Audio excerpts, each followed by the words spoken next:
નવલખી વાવ અથવા તો નવલખા વાવ. અમુક પુસ્તકોની અંદર નવલખા વાવ પણ લખેલું છે. અમુક વેબસાઇટ પર મેં જોઈ નવલખા વાવ લખેલું છે. અમુક મોસ્ટ ઓફ ધ કેસની અંદર નવલખી વાવ લખ્યું છે. તો નવલખી વાવ ક્યાં આવેલી છે સાહેબ? નવલખી વાવ છે એ આપણા વડોદરાની અંદર આવેલી છે, મહેલોના શહેરની અંદર આવેલી છે.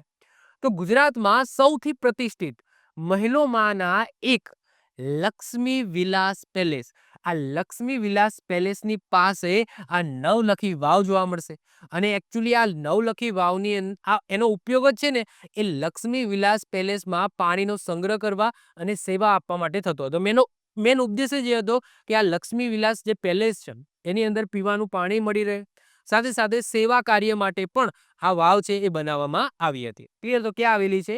તો નવલખી વાવ વડોદરામાં લક્ષ્મી વિલાસ પેલેસ પાસે આવેલી છે. આપણે પેલેસનો વિડીયો બાકી છે તો એમાં આપણે ડીપમાં લક્ષ્મી વિલાસ પેલેસની વાત કરીશું. બહુ મોટો પેલેસ છે. હું હમણાં જ ગયો હતો. હમણાં દેટ્સ મીન્સ કે આઈ થિંક 2 કે 3 વર્ષ પહેલા ગયો હતો.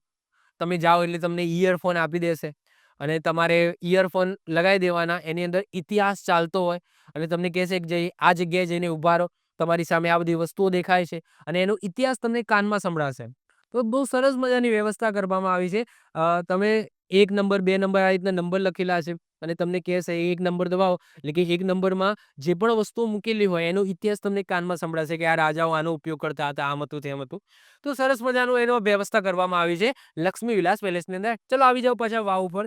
તો આ વાવના નિર્માણમાં 9 લાખ સોનાના સિક્કા ખર્ચવામાં આવ્યા હતા.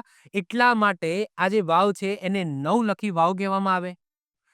સુલતાન મુઝફ્ફર શાહ દ્વારા 15મી સદી દરમિયાન બાંધવામાં આવેલી વાવના માળને ઝીણવટપૂર્વક કોતરવામાં આવી છે અને નીચેના માળને બ્રાહ્મી લિપિમાં આવરી લેવામાં આવે છે.